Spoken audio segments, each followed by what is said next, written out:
어제 내가 제일 잘 나가, 내가 1번이야 라고 하면서 원희룡 전 국토부 장관 출사표를 팍 던졌습니다. 그러면서 당과 우리 정부가 한마음 한뜻으로 혁신을 이뤄가겠다라는 일성을 던졌는데 전 변호사님 어떻게 보셨습니까?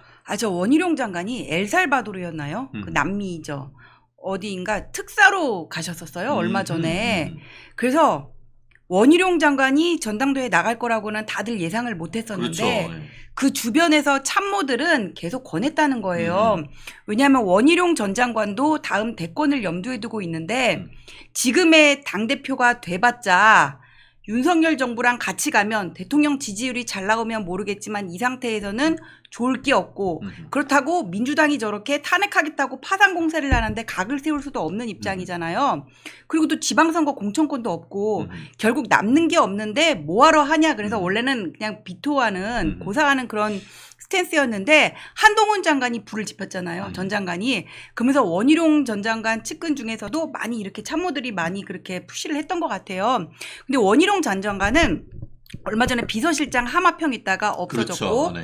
그다음에 그 한국일보에서 그 교수 2명 이름이 갑자기 생각이 안 나는데 그 인터뷰에서 원희룡 전 장관을 이재명 대표가 불편한다 그런 얘기도 있었잖아요. 그렇죠. 네. 그 이후로 뭔가 뭐 안 보이겠구나 그런 거였고 또 특사로 가는 바람에 전당대회는 사람들이 생각도 안 하고 있었는데 빵 터뜨렸거든요. 그렇죠. 그래서 제가 이게 어떻게 된 건지 취재를 해봤더니 이미 기자들 사이에서는 원희룡 전 장관 출마설에 대해서 며칠 전부터 얘기가 돌고 있었고 뭐 용산에 갔다 왔다부터 누구를 만났다는 설까지 파다했었다고 하더라고요. 그리고 어저께 특이사항이 하나 뭐였냐면은 제가 그 채널A 정치 시그널 프로를 나가거든요. 목요일마다. 근데 어제 그게 저하고 다른 변호사 한 명이랑 박상수 변호사랑 먼저 하고 그다음에 천하람 의원이 출연하는 걸로 이렇게 예정이 돼 있었는데 갑자기 그 전날 작가가 전화를 해서 10분 땡겨 하자는 거예요. 나경원 의원이 갑자기 출연하게 됐다고. 예정에 없었는데 자기가 꼭 나가야 되겠다고 얘기를 했대요. 그래서 어제 그 변호사 2명하고 나경원하고 천하람 이런 순서로 진행이 됐었는데 나경원 의원이 갑자기 파고 들어왔단 말이에요. 근데 그러고 나서 무슨 얘기를 했는데 보니까는 별 이렇게 큰 얘기 안 했었는데 이런 얘기를 하더라고요. 윤석열 정부가 잘 돼야 다음 선거도 잘 된다고. 근데 그러고 났는데 원희룡이 그 출마 선언했잖아요. 그렇죠. 그래서 본인이 알고 있었던 것 같아. 출마할 거라는 걸 알고 친윤에 대해서 뭔가 자기가 이렇게 거리 두는 입장이었잖아요. 그렇죠. 원래는. 그러다가 갑자기 윤석열 정부가 잘 돼야 된다 막 이런 얘기를 한 게 원희룡 전 장관을 염두에 두고 어제 갑자기 그 프로에 끼어들어왔구나 그 생각이 들었어요. 그래요. 오늘 그 인터뷰를 보니까 기자들이 그 나경원 의원께 원희룡 장관 출마하는 거 아셨습니까? 했더니만 몰랐어요. 라고 했고 아닌 것 같은데. 나경원 의원이 그런 문자를 원희룡 전 장관이 기자들한테 돌려서 출마 선언을 한 내용과 관련해서 나경원 그 의원이 직접 전화를 했더니만 원희룡 전 장관이 전화를 안 받으셨다. 네, 어제 전화 다 안 받았대요. 네. 기자들 전화도 안 받고. 그래요. 어제 같은 경우에는 사실 나경원 의원이 출마 선언을 할 수도 있었다라고 하던 시점에 사실 원희룡 전 장관 같은 경우에는 어떤 선거 캠프를 물리적으로 꾸린 것도 아니고 한 상태에서 문자로 딱 던져서 선점 효과를 노렸다. 이런 얘기를 하는데 이런 전략 어떻게 보시죠? 선점 효과 확실히 있었는데요. 그런데 어제 저는 용산과 원희룡 전 장관이 한동훈 위원장한테 한 방 먹은 것 같아요. 왜냐하면은 원희룡 장관 출마 선언하고 어제 저녁에 기사가 터졌거든요. 한동훈 캠프에서 윤석열 대통령하고 전화했다 그러면서 그렇죠. 이기는 당 만들겠다 잘해봐라 얘기했다 잘해봐라, 그랬잖아요. 그렇죠. 뭔가 친윤의 후광을 얻고 원희룡 전 장관이 출마하는 것 같잖아요. 그렇죠. 여기에 대해서 이기는 당 만들겠다 하고 윤석열 대통령하고 교감 있다는 메시지를 던지면서 한동훈 전 장관이 어제는 언론 플레이를 잘한 것 같습니다. 일단 1라운드는 1승.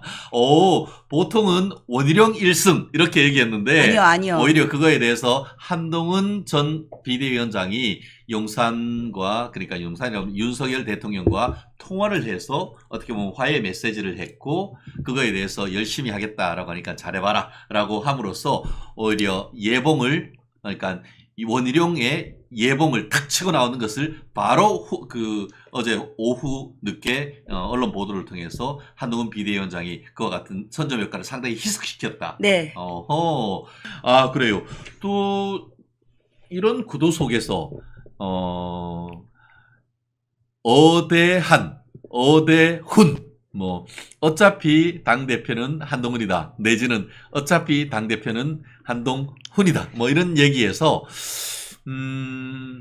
이른바 일극체제에서 삼국지 시스템으로 가는 것 아니냐 이런 얘기가 나오는데 이번 다가오는 7.23 전당대회 앞으로 어떤 구도로 나갈지 과연 원나 이 협력설 이런 부분에 대해서는 또 전 변호사님 어떻게 생각하시죠? 근데 이게 삼국지대라고 하려면은 삼국이 다 대등해야 되거든요.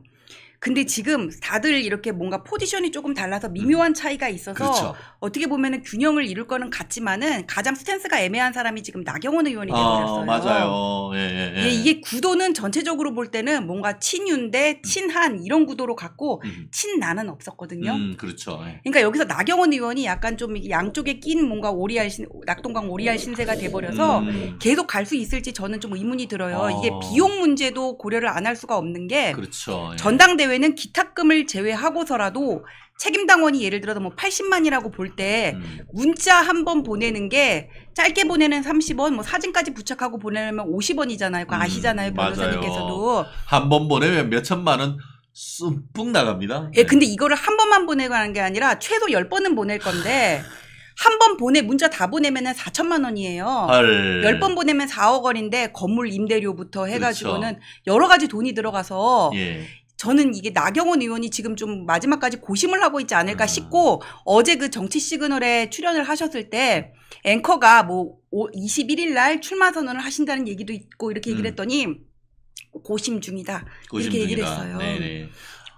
근데 뭐 지금 우리 육선의 조경태 의원님 같은 경우에는 나경원 캠프의 그 선대위원장을 맡겠다라는 그런 얘기까지 있어서 사실상 출마 선언한 것이나 마찬가지라는 얘기가 나오지만 지금 전 변호사님 말씀은 경우에 따라서는 상황에 따라 나경원 의원이 출마하지 않을 가능성도 배제할 수 없다. 이런 취지신 겁니까? 그리고 나경원 의원은 되게 고민을 했었어요. 원래 서울시장을 염두에 두고 있다는 얘기는 일찍부터 나왔었잖아요. 그렇죠. 그래서 이번에 전당대회 출마를 고민했던 이유는 전당대회에 나가서 졌지만 잘 싸웠던 최소한 이 정도라도 되면은 어떤 서울시장의 그 가도에 파란불이 켜지겠지만 그렇죠. 이게 양쪽에 끼어가지고는 정말 뭐 의미 없는 성적표를 거둔다면은 서울시장도 어려울 수가 있거든요. 그래서 그 지점을 고민했고 어떤 친윤 대 친한의 구도 속에서 자기의 자리가 있다고 생각을 했었는데 원희룡이 등장을 해버렸잖아요. 그렇죠. 그래서 저는 안 나오실 수도 있다는 생각이 들어요. 결국 원희룡 전 국토부 장관의 출마 선언으로 인해 가지고 가장 큰 정치적 타격을 입은 후보가 나경원 의원이다 이런 말씀이시네요. 예, 근데 그거는 본인이 자초한 면도 큰 게 그때 뭐 프레스 센터였었나요? 기자들하고 간담회 같은 거를 할 때 4년 중임제 얘기를 거기서 꺼냈단 말이에요. 맞아요. 그러니까 개헌과 관련해 가지고 윤 대통령의 어떤 임기 단축과 관련된 것까지도 열어놓고 얘기해야 된다라는 취지로 얘기했던 거죠. 나는 저기서 저 얘기를 왜 하는 건지 좀 이해가 안 갔어요. 뭐 5선, 6선 정도 된다는 사람이 정무감이 저거밖에 없나? 좀 의아했는데 다른 기자들도 다 그렇게 느꼈더라고요. 그러고 나서 최근에 스탠스도 보면은 뭐 친윤표, 반윤표 다 뭐 표는 내가 가져간다 그러고 내가 특별히 뭐 윤석열 정부를 지지한다 이런 얘기를 전혀 안 했었거든요. 어제 뭐 다른 말 하기는 했지만은 이게 용산에서 볼 때는 믿을 수가 없다고 생각했을 수 있을 것 같아요. 미들맨이 돼야 되는데 미들맨이 되지 못했다 이런 취지네요. 네네. 아하. 스스로 자초한 면이 크다.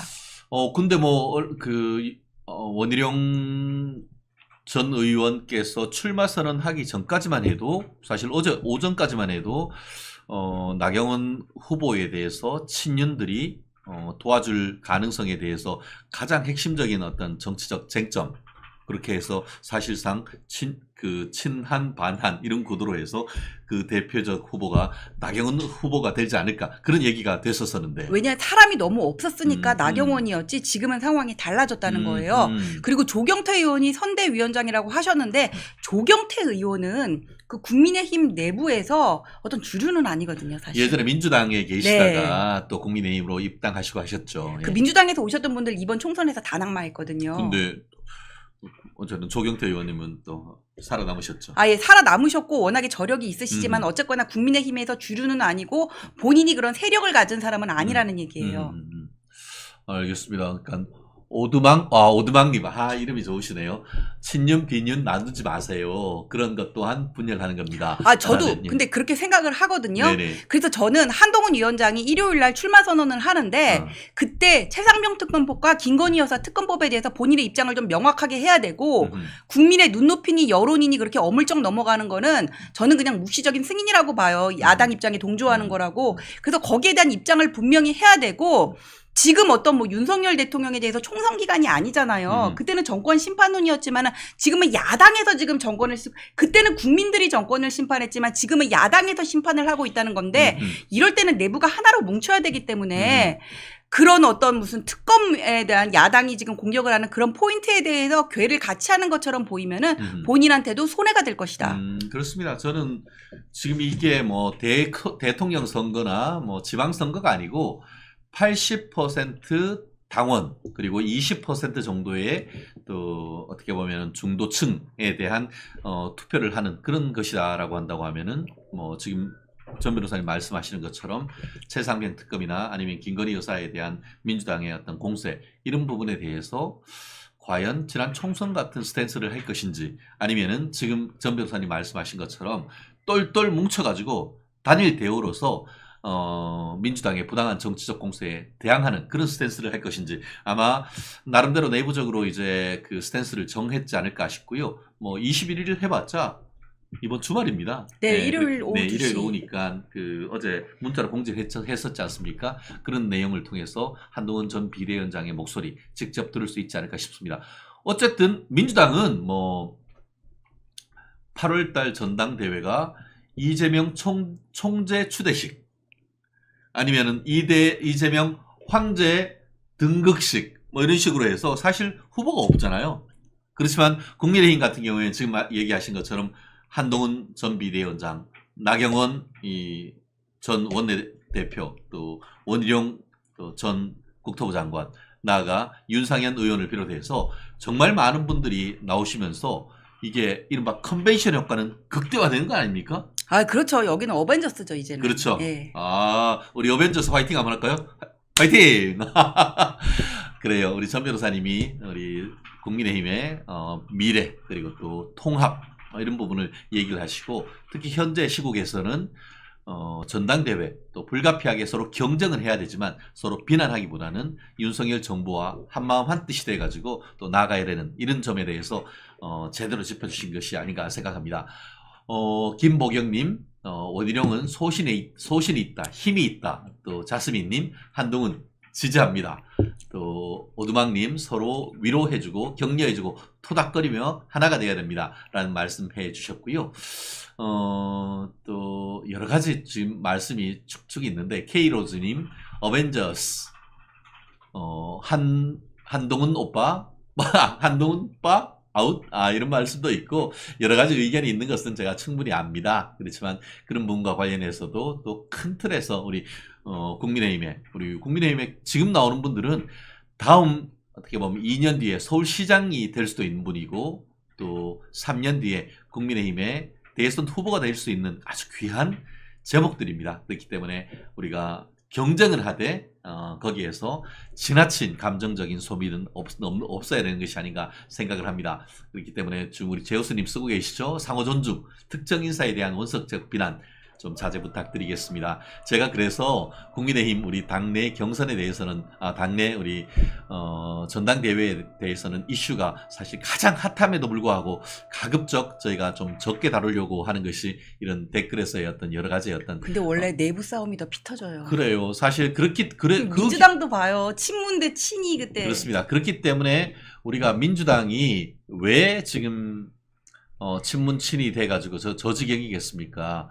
그리고 또 왜 박근혜 전 대통령이 탄핵까지 당하는 수모를 당했습니까? 결국 MB와 박근혜 전 대통령 사이에 어떤 대선 후보 경선 과정에서 불거졌던 여러 가지 논란, 그것들을 민주당이 가지고 와가지고 쓱싹 써먹으면서 탄핵 사태에 이르렀던 거 아니겠습니까? 그렇기 때문에 네 분 정말 항상 경쟁을 하되 그런 부분들이 정말 당이 갈라놓고 망하는 길로 가서는 안 된다는 것, 정말 제가 꼭 우리 멸콩TV 시청자 여러분, 우리 수준 있고 정치를 식견 있던 분들의 당부를 꼭 좀 부탁을 드리고 있습니다.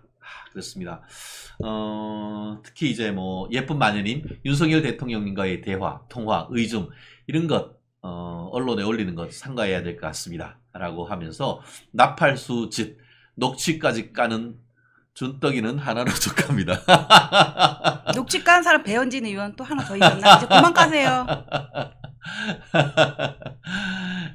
그렇습니다. 국민의힘 어쨌든 뭐 경쟁 속에서 어떻게 보면 잠룡이 형성되는 것인데 어제 같은 경우에 홍준표 대구시장도 그런 얘기했잖아요.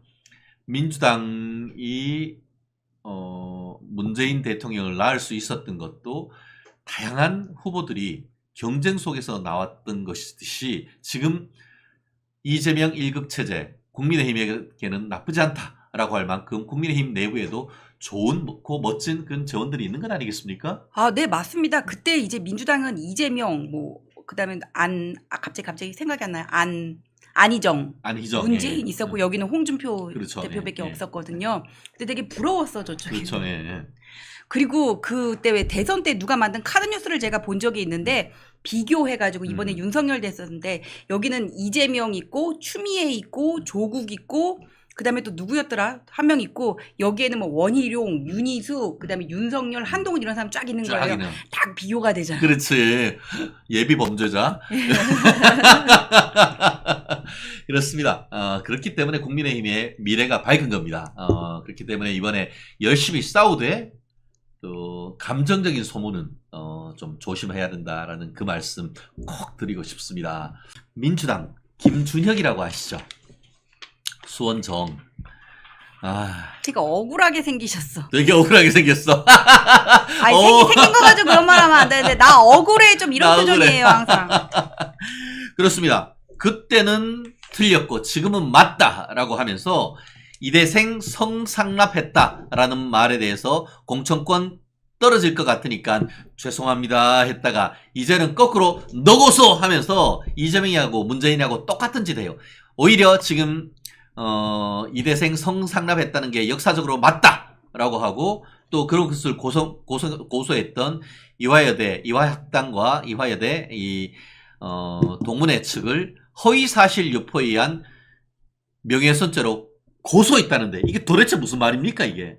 이게 뭐냐면은 이 사람이 그 총선 과정이 아니었죠. 총선 과정에서 불거졌고 22년 8월에 김용민 유튜브에 나가서 이 김준혁 의원이 그 일제시대에 그 김환란 여사가 이대생 성상납을 일본 미군들한테 시켰다 그런 얘기를 했었단 말이에요. 그렇죠. 근데 그게 이제 총선 과정에서 검증하는 과정에서 불거졌고 여기에 대해서 이화학당에서 여긴 학교 법인인데 그렇죠. 여기에 대해서 벌써 고발을 했어요. 이 사람을 명예훼손으로. 이미 했죠. 여기 1,400여 명 이상이 참여를 했다 그러고 그리고 어제 오전에 이화를 사랑하는 모임이라는 게가 있는데 거기서도 김준혁을 똑같은 그 혐의로 고발을 했습니다. 그 이유를 보면은 대중적인 영향이 큰 사학자로서의 지위를 이용해 가지고는 이화여대와 김환란 여사의 명예를 심각하게 훼손했다 해가지고 고발을 했어요. 근데 이 사람이 총선 과정에선 이걸 가지고 사죄를 했거든요. 그렇죠. 근데 원래 화장 화장실 갈 때랑 나올 때랑 마음이 다르잖아요. 야, 이제 힘이 어깨에 이제 금배지 붙였다 이거네. 뭐 시원하게 싸고 나서 그런지는 모르겠어요. 이 사람이 이거 근거 있는 얘기다. 아하. CIC 방첩대 보고서에도 다 나와 있는 얘기다 그렇게 얘기를 했어요. 음. 근데 이 CIC 방첩대 보고서는 총선 과정에서 이미 검증이 끝났거든요. 그렇죠. 예. 거기 보면은 엔터테이닝이라고 아마 그렇죠, 그 예. 단어를 뭔가 어떤 그런 그 성상납 그런 걸로 해석을 했는데 이게 사실 접대 의전의 의미거든요. 그렇죠. 영어로 된 외국에서 쓸 것에 때는. 호스티스, 엔터테인 이거를 마치 위안부 그리고 또 그걸 성상납 이런 식으로 오히려 거꾸로 왜곡한 거 아닙니까? 그러니까 콩글리시, 호스트파, 뭐 엔터테인 그러니까 이걸 생각을 했는데 지가 평소 때 그런데 예, 그 이상은 얘기 안 하겠습니다. 그래서 그런 거 아니에요? 그러면서 지금 그 김환란 전 그 이화여대 총장 돌아가셨죠. 분 가족들 같은 경우에는 이 인간을 사자에 대한 명예훼손으로 고소했단 말이에요. 야, 이거 가만히 있다가는 거기다가 지금 이런 고소했는 거에 대해서 이화여대 측에서 무고죄로 또 고발을 했다고 하더라고요. 네. 이거 똘똘똘똘 말아서 슉골인 되는 겁니까 이거? 원래 무고 계속 꼬리를 물잖아요. 어. 그래서 좀 억울해도 무고죄로 고발하는 거는 좀 안 하는 편이 낫긴 해요. 그렇긴 하죠. 지금 그 얘기한 것처럼 이렇게 이제 총선 때 직전에는 사과했던 것과 달리 맞고서 거의 뭐 적반하장 닭 잡아먹고 오리발 내미는 수준인 것 같은데 이렇게 피소 당하니까 고소장을 넣으면서 자기 국회의원에 대한 고소는 의정활동에 대한 방해다. 이런 어이없는 땡땡이 소리를 하는 것 같은데 이건 또 무슨 말이에요? 그러니까 자기를 이렇게 형사 기소를 하는 거고 그러는 거는 수사를 하는 거는 자기가 국회의원으로서의 의정 활동을 하는데 방해가 된다 그렇게 얘기를 했는데 원래부터 자격이 없는 사람이 의정 활동을 하고 있는 거라면 끌어내는 게 맞는 거 아닌가요? 그렇죠. 아예 올려서는 안 되는 것이고 사실 국민의힘 같은 경우에 한동훈 전 비대위원장 같은 경우에는 국민의 눈높이에 맞지 않는 발언을 했다라고 하고 그 또한 최근에 했는 것도 아니고 뭐 20대에 했던 그런 거를 뭐 민주당에서 까발리고 하니까 그런 말을 했다고 해서 공소장을 사실 회수하기도 했었었는데 이런 인간들 최근에 있어가지고 이런 인간들 와 그런데 이재명이는 그냥 공소장 줬잖아요. 그리고 배지까지 달게 해줬잖아요. 이거 심판해야 되는 거 아닙니까? 심판해야죠. 근데 네. 이제 사법부의 영역으로 넘어간 거라고 볼 수가 있겠죠. 근데 계속 이거를 사법부의 영역으로 넘어갔다고 끝나는 게 아니라 우리 멸콩TV 같은 데서 이런 일이 있었다는 걸 자꾸 환기를 시켜가지고는 그렇죠. 여론을 형성을 해야 돼요. 일반 언론에서 지금 많이 안 다루고 있잖아요. 네, 맞아요. 다 네. 잊어버렸어. 되고 나면 원래 배지 달면 다 잊어버리잖아요. 이야, 근데 하나 좀 물어보고 싶어요. 이화여대 출신 민주당 국회의원들이 굉장히 많은데 뭐 최민희 있고 서성교 있고 예. 또 누가 서영교, 예. 네, 서영교 참. 있고 그 외에도 많은데 가만히 이 어르신들은 뭐 하죠? 원래 그런 선택적 페미니즘이잖아요. 네. 여기는 자기 어떤 권력에 따라 줄 서는 게 먼저고 그 다음에 선택적 페미니즘 하다 보니까는 필요할 때는 이제 막 여성의 인권 뭐 그런 얘기 하다가 또 이제 필요 없을 때는 뭐 쌩까는 거죠. 야, 진정성 없어요. 진정성이 없죠. 걔네 참 그런 거 보면은 북한 사람들한테는 인권도 없고 인권재단 만들자고 하니까 인권 이사 추천도 안 하잖아요. 그러니까 인권이니 페미니즘이니 그런 얘기 하지 마. 약자니. 네. 아, 이화 남대 나온 서영교. 남자 김동민이. 같은 소리. 그렇습니다. 참 어떻게 그 사람들은 뭐라고 해야 될까? 참 그러니까 어떻게 그렇게 뻔뻔하게 지들하고 반대되는 사람들한테는 그렇게 직격탄을 날리고 포탄을 날리고 그냥 못 잡아먹어서 안달이다가 지들 측에 있으면 그렇게 감싸돌고 입 딱 다물고 이게 요즘은 아닥이라고 하죠.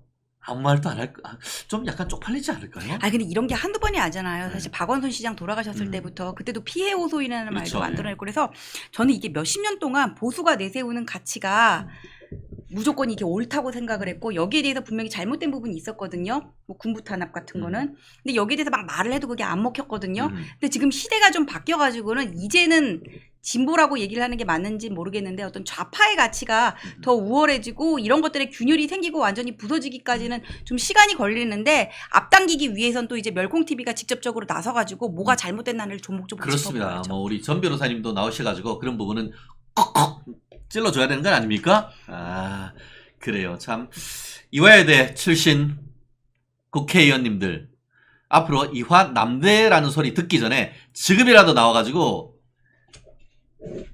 김준혁이 당신 그러면 안 돼! 한 소리 반드시 좀 해주십시오. 그렇지 않다고 하면은 당신들 이화여대 동문이라고 할 자격도 없고 국회의원 자격도 없다. 저는 그렇게 얘기하고 싶습니다. 세 번째 이슈. 제명아 정치 관두고 깜빵 가자 라는 얘기로 지금 한번 썰을 한번 풀어보고 싶은데요.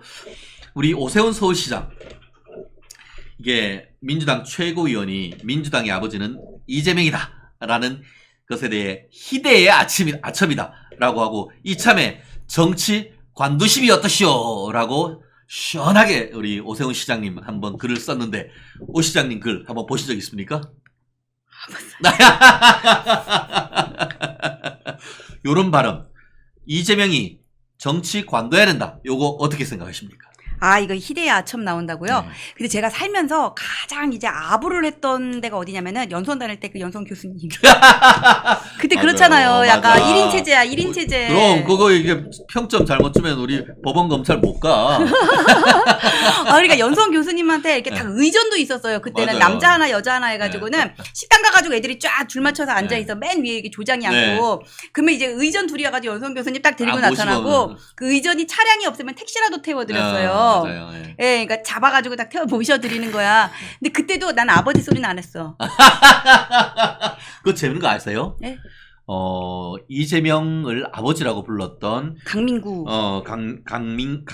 강민구인데 나이가 어떤지 아세요? 이재명이랑 동갑. 동갑이야.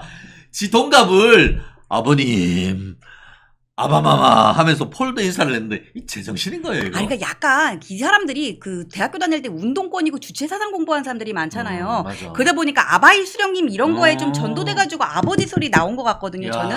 그러니까 일반적인 상식을 가진 사람으로는 아버지 소리가 나오기가 힘들어요. 그렇죠. 제정신으로 어떻게 지 동기, 제 친구, 그러니까 아니 제 고등학교 친구 녀석한테 아버님 이러면 저는 오글오글 야 이게 무슨 소리야 이렇게 얘기할 건데, 이재명이는 흐뭇한 표정으로 보고 있었다고요? 아, 근데 이거 뭐 한두 번이 아니라 그때 그 안기령 있잖아요. 안기령. 걔 보고 뭐 어디 인터뷰를 하면서 그 뭐라 그러냐면은 연예인 차은우? 누가 더 잘생겼어요 하면서 이재명 문재인 했더니 이재명이래요.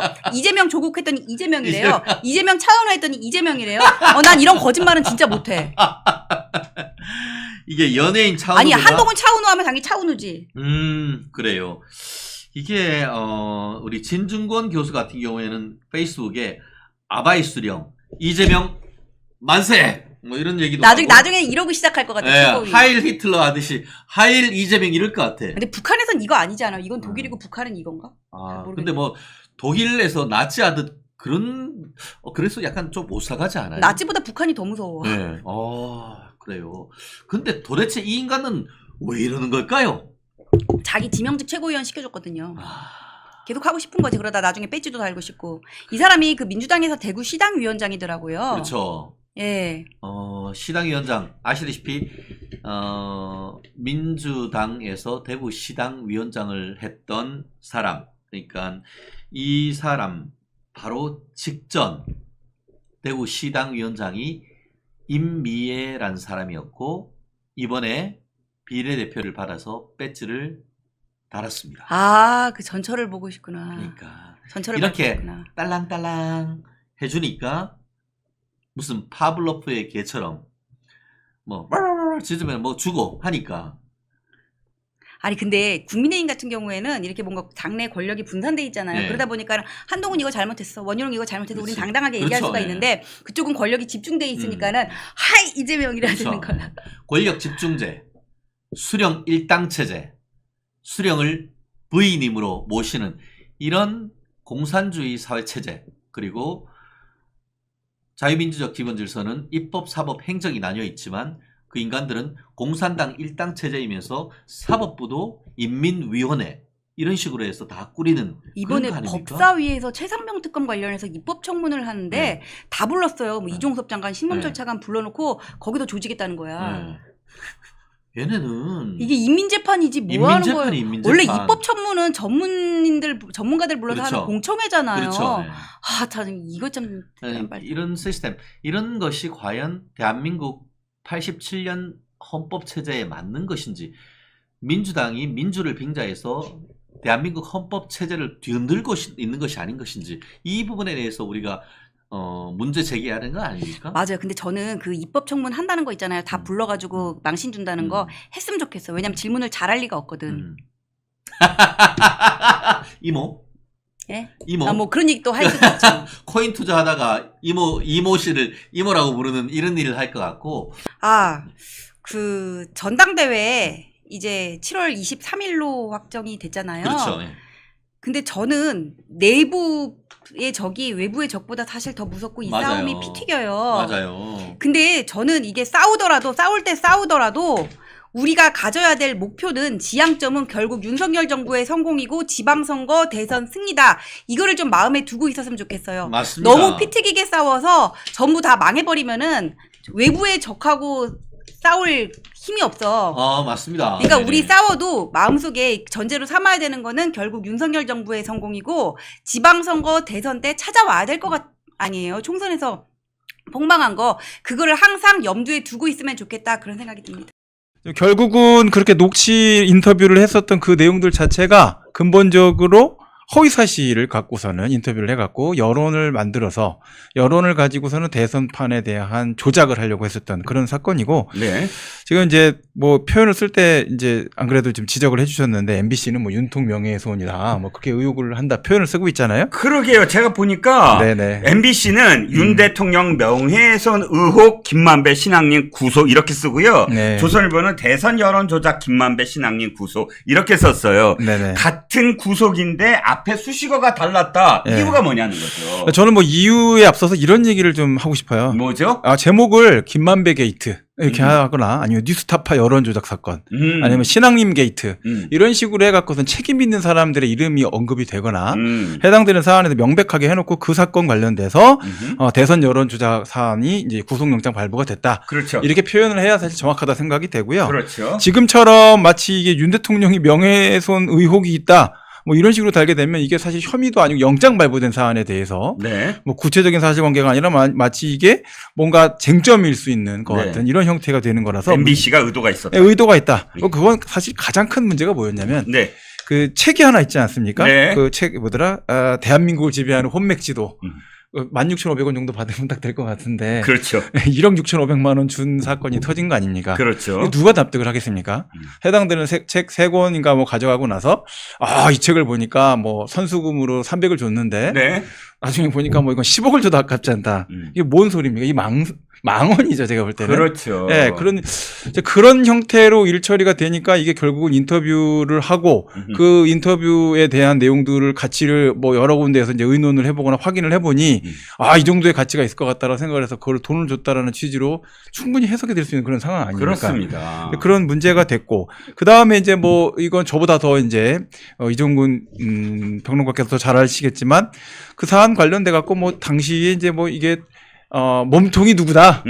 몸통설 막 등장하지 않았습니까? 그렇죠. 그 이제 민주당에서 그걸 갖고서 엄청 이제 쭈쭈밥 빨듯이 막 빨았는데 그렇게 할 때 과연 팩트 체크를 하는 대규모의 대선 그 캠프에서의 조직팀이 다 있었을 것이란 말이에요. 그렇죠. 그러면 그거를 검토할 때 이게 사실인지 아닌지에 대한 것들이 사실 그 후에 추가 보도들, 추가 확인 보도들 팩트 체크를 하면서 등장했던 여러 가지 자료들이 다 보도가 됐고 확인이 됐단 말이에요. 네. 그럼에도 불구하고 그걸 물고서는 놓지 않고 끝까지 마치 그런 내용들처럼 2차, 3차로 웨이브를 계속 걸었단 말이에요. 네. 그런 점들을 이제 보면은 이거는 근본적으로 선거판 자체에 대해서 허위 사실을 가지고 해당 사안에 물타기를 해갖고 이거 어떻게 보면 이제 결국으로 가게 되면 이제 민주당 게이트로 봐야 되는 것인지, 그렇죠. 아니면 이재명 게이트로 봐야 되는 것인지, 네네. 이렇게 해서 이 문제로 해갖고서는 아슬아슬하게 대선판에서 거의 뭐 그 몇십만 표 차이가 안 나는 상태로 이게 당락이 결정되지 않았습니까? 그렇죠. 그럼 이 사안 관련돼서는 사실 심각한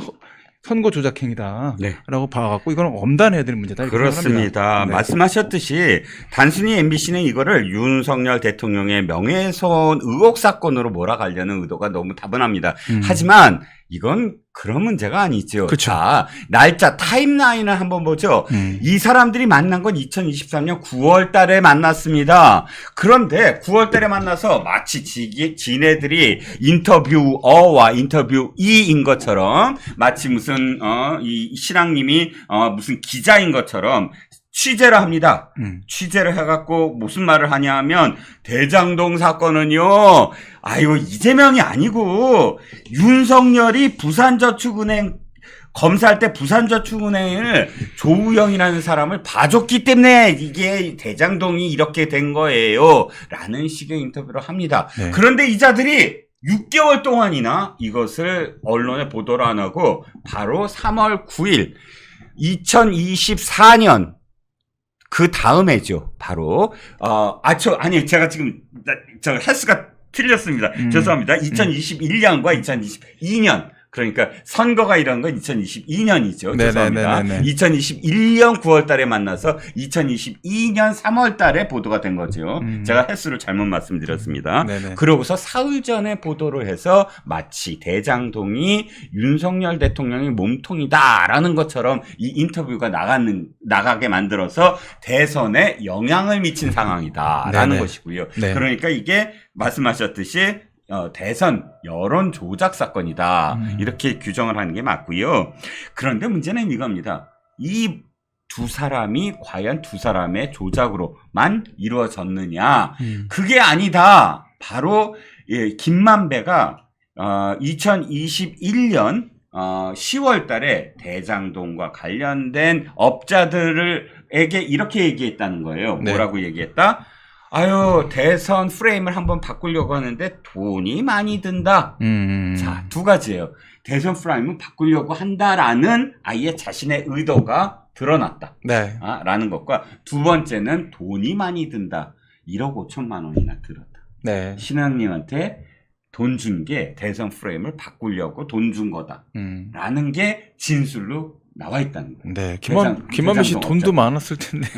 하여튼 돈 욕심이 많으신 분이에요. 그리고 또 한 가지가 이 두 사람만 연루가 된 게 아니다. 이재명이 연루가 돼 있다. 이게 뭐냐면 9월 달에 이들은 지금 인터뷰를 했지만 실제로 이게 인터뷰한 내용이 다음 해에 3월 달에 나오잖아요. 그러니까 아무도 몰라요. 이 사람들이 인터뷰한 거를. 3월 6일까지 몰라야 돼요. 이재명은 알았다. 왜? 이재명이 10월 달에 페북에 이렇게 씁니다. 대장동 몸통은 윤석열이다. 이렇게 씁니다. 한참 동안 나왔죠, 그 얘기. 그리고 그 다음부터 뭐냐면 이 말씀하셨듯이 경향신문이 빡 하고 또 포격을 해주고 한겨레가 또 포격을 해주고 또 민주당의 선거대책본부가 한마디씩 해주고 그러다가 끝내 이재명이 TV 토론 때 윤석열 후보한테 이렇게 얘기하죠. 커피 왜 타줬어요? 조우영이라는 사람한테 커피 타줬죠? 그거 왜 타줬어요? 하고 급습을 합니다, 완전히. 그렇죠. 당황하게 만들려고. 자, 이게 뭐냐? 신앙님과 김만배의 큰 그림 속에서 대선 프레임을 돌리기 위해서 대장동의 몸통이 윤석열이라고 해갖고 윤석열을 대통령에 못 만들게 하고 이재명을 대통령에 만들기 위해서 이미 그랜드 플랜을 세웠다. 그런데 누구와 모의를 했다? 민주당과 최소한 모의를 했다. 그러니까 이재명이 앞으로 3월 6일 날 나올 그런 녹취록을 미리 땡겨서 공격의 호재로 삼았다. 그렇죠. 이게 대선 조작 사건이다라는 겁니다. 그렇죠. 이렇게 지금 말씀하신 것처럼 그 내용과 관련돼서는 뭐 온라인만 조금 뒤져보셔도 사실은 이게 정리가 되어 있는 문건들이 여러 개가 있어요. 어떤 문건이 있죠? 그래서 뭐 이제 우리가 많이 좀 보게 되는 이제 위키 같은 나무 위키나 위키 같은 데를 봐도 그 이 본 사건 관련돼서 이제 여론 조작 사건으로 해갖고 김만배 신앙님 이렇게 검색을 해보시면 특히 신앙님으로 검색을 하시면 다양한 형태의 문서들이 굉장히 지금 인터넷상으로 공개가 지금 많이 돼 있거든요. 그래서 말씀하신 것처럼 10월 4일 날 그 대장동 몸통이 뭐 윤석열이다 이런 표현을 쓰게 될 때 해당되는 내용 관해서 그 뉴스를 공식 선거운동 문자 메시지로 유포했다 네. 그런 사실도 지금 등장이 돼 있고 그렇죠. 대장동 개발 사업과 관련된 Q&A 문건 관련돼서도 그 내용들이 실제로 그 녹취 내용들 그렇죠. 사고도 다 일치된다 이런 내용들에 대한 것도 공개돼 있고 그렇죠. 아무런 법적 조치나 이런 것들이 뭐 1년 이상 돼도 아무런 것들이 없어요. 네. 그렇다는 얘기는 사실 이 사실 팩트를 다툴 수 없다라고 보고 있는 거거든요. 그렇죠. 예, 그런 형태에다가 뭐 12월 달에 들어서서는 아직 뭐 대선의 직접적인 선거 운동 기간에 들어가기 훨씬 전인데도 불구하고 뭐 녹취 파일 관련돼서 이 선거 캠프와 관련돼서 전달이 된 것 아니냐. 뭐 그리고 또 녹음 파일 관련돼서 조우영 씨 관련돼서 직접 물어본 게 맞느냐, 탄 적이 있느냐 없냐 이런 내용들을 확인하고 뭐 이런 것들까지도 정황이 등장하는 이런 그렇죠. 문제들이 있어요. 네. 이렇게 된다 그러면 이게 결국은 어떤 문제가 되느냐. 네. 언론에서도 일부 지금 뭐 확인해 갖고 이야기들이 나오고 있는 부분도 그런 내용인데 네. 단순히 이제 신앙님 김만배 구속으로 끝낼 문제가 아니라 아니다. 추가 수사가 계속 확대될 수밖에 없는 그렇죠. 예, 선거 여론과 관련돼서 언론기관들의 다양한 접근과 이런 여론 조작의 가담 정도에 따른 것이 확장될 수 있고 네. 이게 결국 이제 민주당의 대선 캠프까지도 치달을 수 있다 이런 분석이 나오고 있다라고 저는 생각을 해요. 그래 네. 제가 법을 잘 모르지만 법에서 가장 중요한 게 이거잖아요. 이렇게 했을 때 가장 수혜를 받는 사람이 누구냐? 네, 그 사람이 연루가 될 수밖에 없는 거잖아요. 그렇죠. 여기서 가장 수혜를 받는 사람이 누구죠? 이재명이죠. 이재명이잖아요. 이재명이 대통령 될 수 있었잖아요. 그렇죠. 둘이서 이렇게 모의를 함으로써. 네네네. 그럼 직접적인 수혜자가 몰랐다? 아니 이 사람이 아무 얘기도 안 했으면 몰랐을 수 있어. 하지만 이 사람이 아예 이 두 사람이 하는 이야기를 그대로 대선 전에 써먹었다는 거예요. 네네. 그렇다면 이 사람들이 이렇게 3월 6일 날 뉴스타파가 보도할 수 있는 내용의 인터뷰를 한 것은 이재명이 알았다? 라고 우리가 합리적인 추론을 할 수밖에 없지 않겠습니까? 저 문재인 전 대통령 당선될 때도 네. 김경수 바둑이 예, 바둑이 했잖아요. 바둑이 멍멍. 예, 그 유리한 판에서도. 예. 그렇죠? 이렇게 하는 상태였는데 지금 상태에서 본인이 불리하다, 유리하다. 네. 뭐 그다음에 이제 윤통 바람을 타고 올라가고 있다, 뭐 이런 얘기를 그렇죠. 받았을 겁니다. 그렇습니다. 본인에 관련돼서 제일 큰 문제가 되는 거는 당시에 이제 원희룡 그 최고위원이었나요? 네. 그 문제 해갖고서는 일타 강사 됐지 않습니까? 네네, 그렇죠. 야 대장동 이게 뭐냐? 이거 완전히 그 전형적인 이런 부패 범죄의 그 아니냐? 지역 토착 비리고. 네. 그래서 그거 막 분석해서 글을 올리니까 한쪽으로 코너가 몰리는 거를 방어해야 되는 그런 필요성이 굉장히 컸죠. 그렇죠. 네. 이거 대장동 때문에 이재명은 구속되고 그러면 대통령도 못 되는 거 아니냐? 이 위기가 있었죠. 네. 그래서 이거를 만약에 이제 어느 정도 합리적인 가설을 갖고선 추론을 한다고 하면 네. 김만배 게이트로서 김만배 씨가 주도적으로 먼저 신앙님을 만나서 움직였겠느냐? 네. 아니면 김만배를 누군가 또 움직이게끔 한 것이냐? 네. 전체의 큰 그림을 그려서 이런 목소리가 만약에 등장을 한다면 어차피 너는 젖은 몸이니 한번 네가 움직여갖고 이렇게 해갖고 언론을 움직일 수 있게끔 하면 어떠냐? 라는 제안을 받았을 수도 있다고 저는 생각을 해요. 그렇죠. 네. 제가 네. 그 변호사님 계속 말씀해 주세요. 네네. 뭐가 하나 떠올라서 네. 가끔 이렇게 네. 저도 써먹을 때가 있어요. 이 기억력이 문제 있는데 그게 아니라 뭐가 떠오르냐면 네. 당시에 9월 달에 어떤 상황이었냐면 남욱이 네. 미국으로 도망쳤은 네. 상황이에요. 멈췄죠. 그런데 남욱한테 전화를 해요. 김만배가. 내가 형이 말이야. 네. 지금 이 대장동의 사건을 바꾸고 있어. 음. 몸통을 바꾸고 있어. 그렇죠. 그러니까 너 잘 들어. 어. 조우영이 커피 타졌다고 해. 라고 얘기를 해요. 그게 어디까지 드러나냐면 일단 남욱한테 이 얘기한 건 있어요. 그러니까 내 형이 잘 바꾸고 있으니까 돌아와도 돼. 그러면서 남욱이 돌아와서 그 얘기를 합니다. 아, 내가 조우영을 잘 아는데 조우영이 커피 타줬다. 이 얘기를 남욱이 합니다. 네. 그런데 나중에 이게 어떻게 드러나느냐? 조우영은 이미 검찰에 진술을 해요. 네. 뭐라고? 나 그런 적 없어요. 네. 윤석열 검사를 만난 적이 없어요. 네. 내가 만난 사람은 박모모 검사예요. 네. 그리고 뭐 그 대장동 얘기 있지도 않아요. 그게 PF 얘기라. 그렇죠.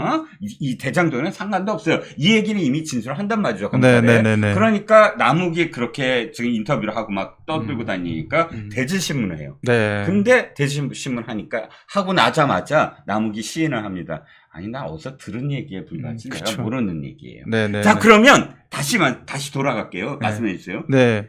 김만배가 남욱한테 전화해서 이거 판을 바꾸고 있어라고 거짓 진술을 하게 만들잖아요. 네네. 그러면 말씀하셨듯이 김만배가 이걸 지금 주도하는 것처럼 보이지만 끝내 김만배 뒤에도 누군가가 있다. 자, 이제 제 생각해 보세요. 김만배 씨가 아무리 이제 머니투데이 관련돼 갖고 뭐 여러 가지 이제 법조 기자 출신의 뭐 기자라고 말씀드릴 수 있는지는 모르겠지만. 그렇죠. 예. 그렇긴 한데 그분 혼자서 그 사람 혼자서 움직여서 판을 바꿀 수가 있습니까? 이미 피의 선상에 올라서 조사를 받고 그렇죠. 있는 사람이고 네네. 벌써 한참 동안 공격을 당하고 있고 그렇다고 하면 그거를 조직적으로 보호해 줄 수 있거나 비호해 줄 수 있는 어떤 세력적인 지원을 만들 수밖에 없는 성격의 사람이에요. 그렇죠. 실제 보면은 뭐 대법원을 가든 박영수 검사를 만나든 뭘 네. 하든 어떤 걸 할 때 혼자 그런 계획을 할 때 자기 혼자 힘으로 하는 사람이 아니에요. 예. 그러면 여러 사람들을 법조계를 동원을 해서 언론계를 동원을 해갖고 조직적으로 움직이는 그런 사람이고 그럼 여기에서 가장 큰 어떤 판의 변화를 줄 수 있는 사람은 뭘까요?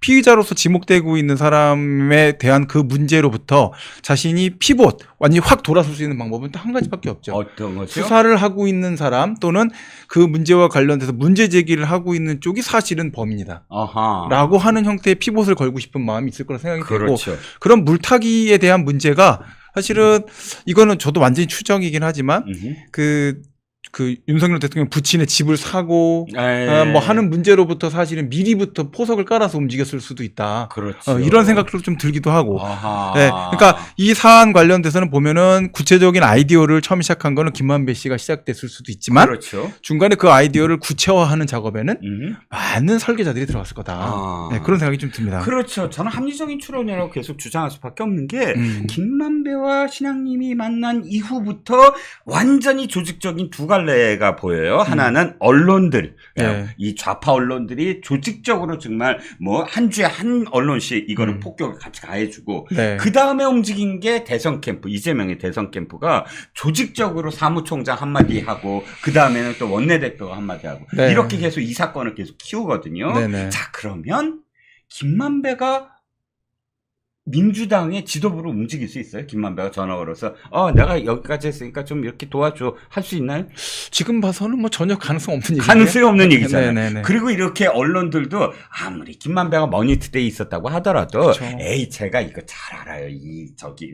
왜냐하면 김만배와 신앙님과 저는 함께 같은 신문사에 있었어요. 예. 신문사 그룹에. 네네네네. 김만배는 내가 잘 모르지만 신앙님은 내가 선배로서 잘 아는 사람. 그럼 이종근 평론가님도 그러면은 여론 조작하실 수 있는 거예요? 이거 불가능해요. 제가 그게 어떻게 아무나 할 수 있는 게 아니란 얘기죠. 그렇죠? 그리고 제가 김만배 수준이 아무리 그래도 신앙님 수준이 있다고 하더라도 갑자기 경향신문, 오마이뉴스, 뭐 뉴스타파, 뭐 한겨레, 뭐 이런 식의 어떤 전체적인 좌파 언론 모두를 다 동원할 수 있는. 그러니까 그것도 지금 말씀하신 것처럼 그 이야기 중에 보면은 뭐 1, 2분 정도. 네. 그냥 그게 커피 타줬다. 네. 그 내용만 하나 갖고 그 팩트가 확실히 체크된 것도 아닌데. 그렇죠. 마치 이게 무슨 두 사람이 무슨 푸틴하고 김정은이 만나서 네. 그 무슨 조약 체결한 것처럼 공식화된 것처럼 막 그걸 갖다가 받아서 막 쓰고 한다는 게 그것도 대선 3일 남겨놓고. 그렇죠. 그렇죠. 황당한 거잖아요, 사실. 황당하죠. 네. 정말 황당하죠. 왜냐하면 대선 사흘 전에는 팩트체크로 아무리 무슨 아니다 하더라도 그냥 지나가 버리잖아요. 그렇죠. 그리고 완전 깜깜이가 되잖아요. 그렇죠. 예. 굉장히 위험한 시점인데. 예. 그러니까 사실상 여기는 정말 말도 안 되는 일들이 너무 많이 벌어져요.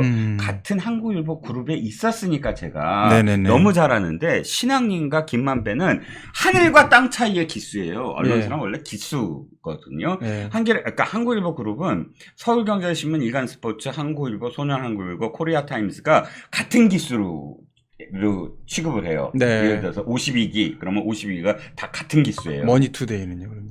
머니투데이는 원래 한국일보와 한국일보 경제부와 서울경제에 있는 사람들이 나가서 만든 신문이에요. 새로 창간한 신문이에요. 네네네. 그러니까 그거를 멋처럼 비교하면 안 되고 네네네. 이 말씀 왜 드리냐면 그러니까 신앙님 내가 52기인데 신앙님 선배라고 부를게요. 네네네. 40몇 개요? 45기인가 그래요. 까마득한 기수가 선배네요. 까마득해. 까마득하나. 근데 김만배가 나보다 한 4년 차예요. 밑으로. 그러면 나도 신앙님과 차이가 이렇게 나는데 네. 신앙님과 김만배는 네. 정말 뭐 이렇게 얼굴이 이렇게 위로 볼 수 없는 정도의 기수 차이가 나요. 그렇죠.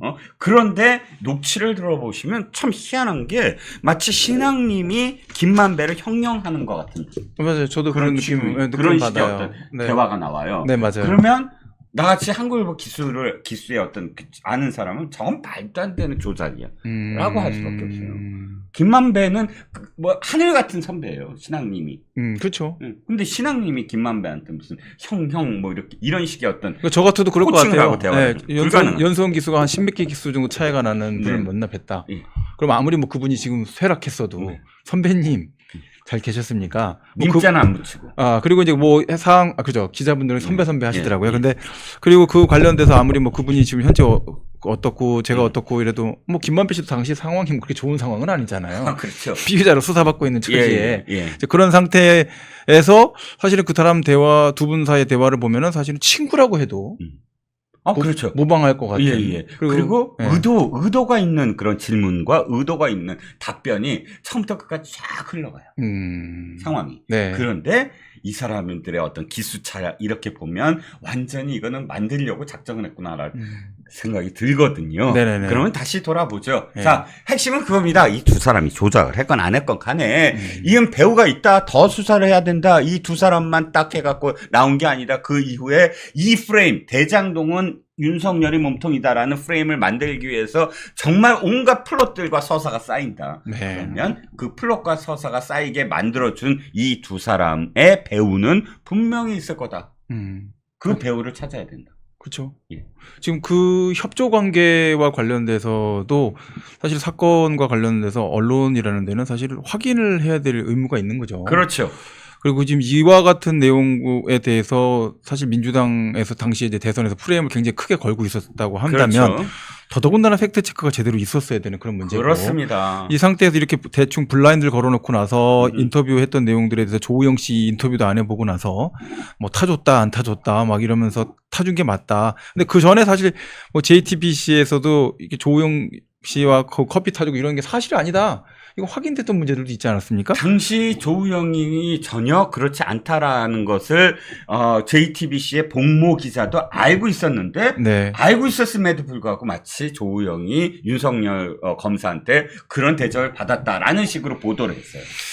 그거 이제 결국은 이제 알고 있는 사실을 숨기면 그게 이제 사실은 부작위한 사기, 묵시적 사기가 되는 그런 개념인 거거든요. 그러니까 알고 있는 사실관계에 대해서 이것을 보도가 그렇게 되게끔 말을 했다라고 하면 전형적인 허위 사실 적시한 언론 보도라고 볼 수 있는 거죠. 그렇죠. 네.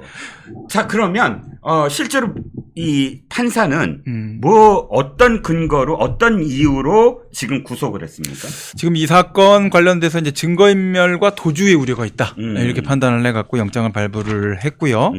자, 증거인멸 우려가 있다라는 게 아마 제일 큰 부분이 됐을 거다라고 생각이 됩니다. 그러니까 결국은 진술 관련돼서 여러 가지가 변화될 수 있고 기존에 있는 자료들과 관련돼서도 뭐 주변에 있는 여러 그런 이제 추가 수사 가능성 또는 여죄와 관련된 확산 가능성에 대한 것을 수사가 이제 앞으로 진행될 것이다.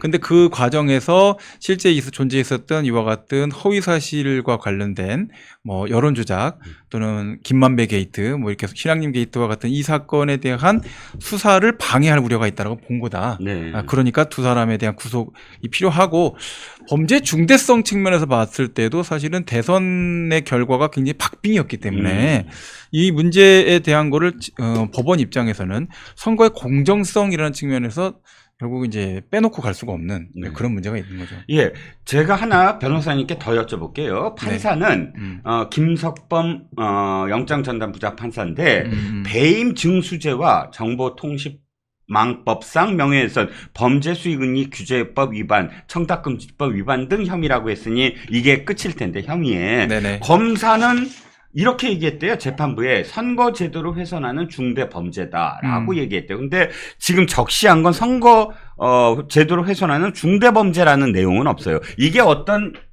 범죄가 있나요? 이제 문제가 이제 뭐냐면 선거 관련된 건 항상 공소시효가 있어요. 아, 네, 공소시효 문제가 있어서 공소시효를 검토를 해서 네. 공소시효가 이제 도과가 되면 6개월 공소시효 이제 이런 문제들이 걸리잖아요. 예. 그걸 도과하게 되면 사실 그걸 문제 삼을 수 없는 부분들이 생겨요. 예. 이제 그런 법리적인 문제가 있을 거라 보이고 근본적으로 이 행위 자체가 발생됐던 시점이 본인들이 여론에 공개한 시점이 네. 아니고 예. 언론 기관에서 공개된 시점이에요. 아. 그러니까 인터뷰 조작이나 여러 가지 돈을 주고받았던 시점은 사실은 선거 기간이 아니었어요. 2021년 9월이니까. 그러니까 예, 그런 문제가 있어서 사실은 이걸 직접적으로 허위 사실 공표 문제로 바로 끌고 갈 수가 없고 이제 이걸 보도한 언론 기관 또는 기자와 관련된 문제로 가게 될 때는 사실은 이제 그 문제에 대한 검토가 다시 올라올 겁니다. 다시 올라간다. 네네. 뉴스타파 등 직전에 이 건과 관련돼서 사실 확인도 제대로 하지 아니하고 윤석열 검사가 부산저축은행 이 수사를 할 때 일부러 이 대장동과 관련된 것을 누락시켜서 대장동 게이트가 일어났다라는 식의 보도를 한 기관들은 문제가 있을 수 있다. 네, 그 문제가 지금 더 심각한 쪽으로 지금 파장을 일으킬 것 같아요. 네, 네. 그렇군요. 네네.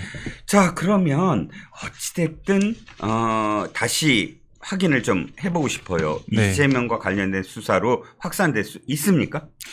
저는 이거를 사실 영장을 빨리 치고 싶었을 거예요. 네. 근데 이제 두 가지 부담이 항상 있죠. 영장이 기각될 수도 있고, 아하. 영장이 발부될 수도 있어요. 한 번 기각이 됐더만요. 네. 약 수개월 전에. 네네. 이제 그렇게 되는 문제인데, 네. 사실은 총선 국면에서 이런 내용들을 진행을 해버리면 어느 쪽으로 파장이 생길지 알 수가 없고요. 네. 정치적으로 사실은 검찰이 정치에 개입한다. 음흠. 이런 문제에 대한 비난을 받을 수가 있는 받을 문제가 수가 있겠죠. 부분이 있죠. 그러니까 결국 영장 청구 시점을 조율한 것으로 좀 보이고요. 네.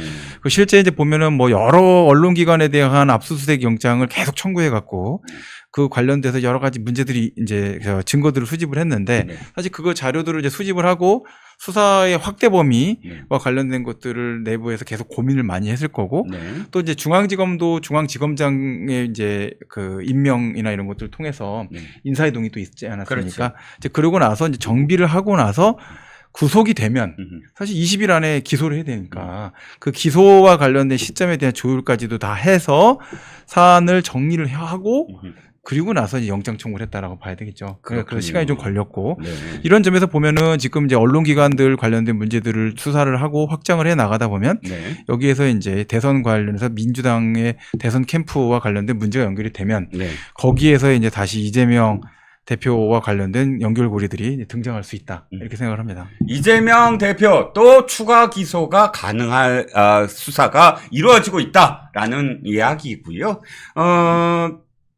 그러자 이제 뭐 지금 좌파 단체들이 뭐 난리가 났지만 그거야 뭐 난리 나라치고 뭐 최근에 대북 송금과 관련해서 이재명은 다 알고 있다 이런 제목 뭐 보신 적이 있을 겁니다. 네. 이 사건이야말로 이재명 대표가 다 알고 있었다라고 우리가 판단할 수밖에 없지 않을까요?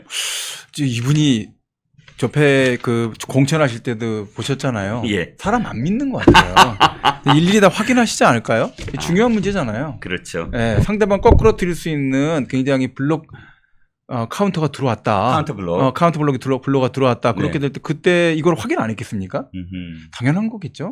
네, 뭐 알아도 모른 척 몰라도 아는 척 해야 되는 건데. 그렇죠. 네. 변호사님 말씀처럼 이게 자기의 살 길이었어요. 네. 완전히 대장동 때문에 난리가 났잖아요. 그렇죠. 당시에. 그렇죠. 그런데 이 대장동 문제를 어떻게 할 것인가. TV 토론도 당연히 대장동 다 답변해야 되고. 근데 방어해야 되는데. 방법은 딱 하나다. 네. 되치기다. 바로 당신이다. 물타기.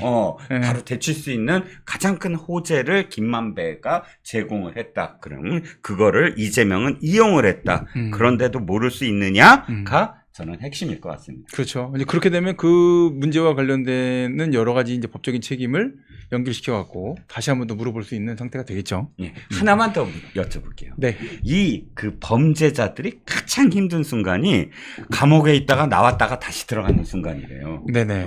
뭐 예를 들어서 뭐 그러니까 한 6개월 막 있다가 구속 기간이 넘쳐서 이제 나왔어요. 근데 2심에서 법정 구속당해. 그때 정말 죽고 싶은 심정이라고 그러더라고요. 맞아요. 그렇게 다시 들어가야 돼. 네네네. 김만배가 그 꼴입니다. 세 번째 지금 구속영장 잘못해서 지금 나왔다가 또 들어가는 거잖아요. 네네네. 뭐 근데 사실 고향 돌아간 것 같은 느낌일 수도 있겠죠. 예. 1년 6개월을 있었다고 그러더라고요. 그러니까 예, 그럴 예. 수도 있겠죠. 예. 남의 참 아픔을 제가 웃어서 죄송합니다. 아니요, 근데 그거는 저는 이런 생각은 듭니다. 김만배 씨가 한 행동들을 보면 법조계 주변에서 법조 기자라는 이런 허울을 갖고 네. 사실은 모든 부정부패와 법조나 사법의 신뢰를 막 추락시킬 수 있는 그렇죠. 이런 행동들을 자행했거든요. 그렇죠. 사실 그거를 법원이 계속 용납하고 검찰이나 이런 데서 수사를 제대로 안 해갖고 용납이 돼서 저분이 어깨를 빳빳하게 피고 다닌다. 네. 그럼 대한민국 법치가 무너진 겁니다, 사실. 그렇죠. 나는 정말 이해할 수가 없어요. 어떻게 대한민국의 법조인들이 음. 이렇게 고작 뭐 기자라고 한 인간에게 음. 휘둘릴 수가 있는가. 대법관이라는 사람, 전 검찰총장이었다는 사람, 물론 그때 당신 수원지검장이었지만 네. 이런 사람들이 줄줄이 네. 특검이라고 불리는 사람, 이런 사람들이 줄줄이 한 사람이 뭐 무슨 고문을 해줍네, 뭐 자문료를 줍네, 여기에 혹해서 그렇게 쉽게 흔들렸다? 그게 가능한 일이에요? 근데 저는 이제 이렇게 보셔도 될 것 같아요. 어떻게 그 해요? 모든 대법관들이 흔들렸다 이렇게 볼 수는 없고. 그러니까 우리가 이름 까자고요. 네. 권순일, 네. 김수남, 네. 박영수, 네. 아니 내로라 하는 김재경까지, 네. 내로라 하는 뭐 민정수석까지 했던 한 그 사람들이 어떻게 뭐 돈 몇 푼에 이렇게 흔들렸다? 50억. 네. 50억은 몇 푼은 아니다. 네, 50억 클럽 이제 말씀하시는 건데 뭐 이제 박영수 특검이야 원래 저도 듣기에 유명했던 분이고, 네. 예, 돈 되면 다, 돈이면 다 한다. 뭐 그런 얘기를 하셨던 분이고, 예. 권순일 대법관 같은 경우에도 사실 보면 그 여러 가지 법리적인 걸 뒤 흔들어서, 네.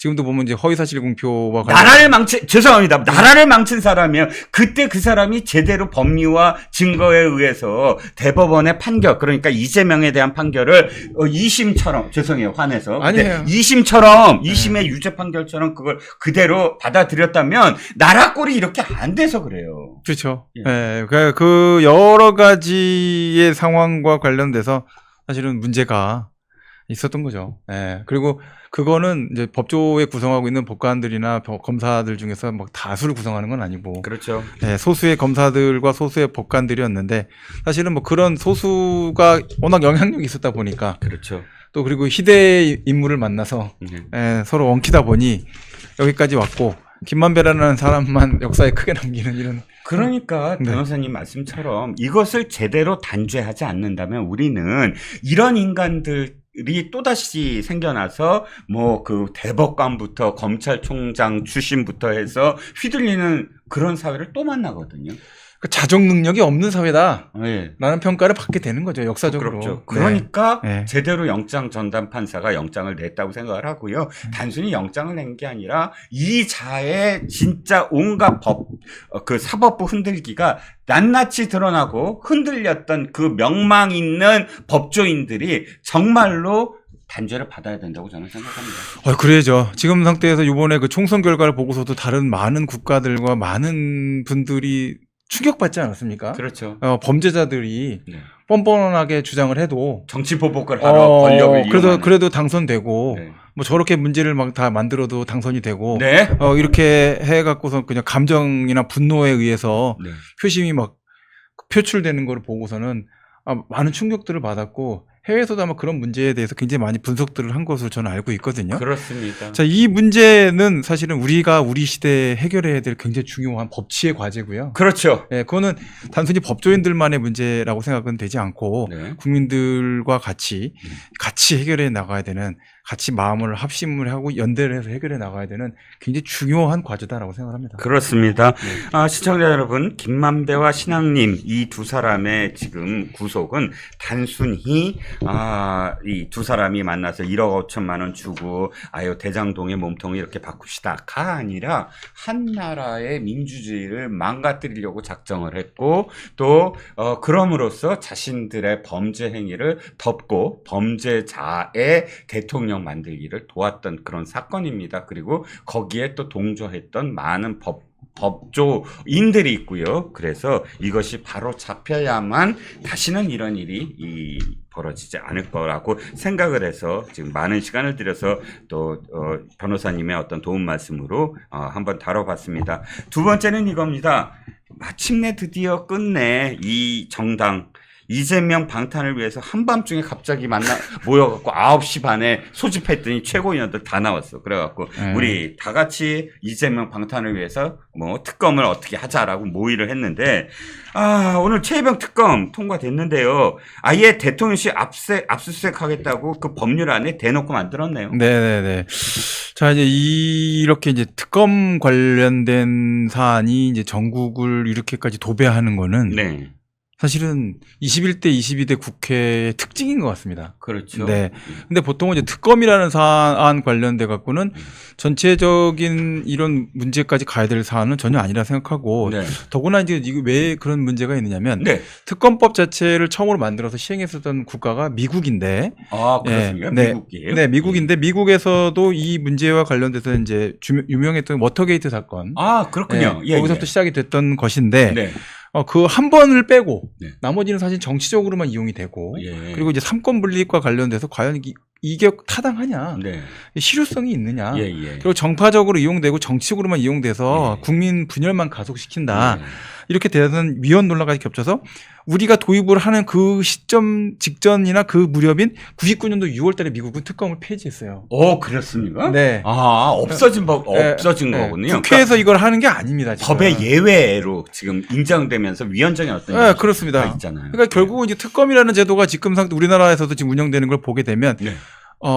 의회 권력하고 네. 그다음에 행정 권력이 서로 충돌하는 구조로 예. 특검을 만들어서 특검 갖고서는 대통령을 압박하고 행정부를 공격하는 네. 이런 구도를 지금 짜는 거 아닙니까? 그렇죠. 계속 그런 것들을 이제 이용을 하고 지금 보면 그 보수 정부가 집권하면은 특검을 자꾸 막 하자고 하고 네네.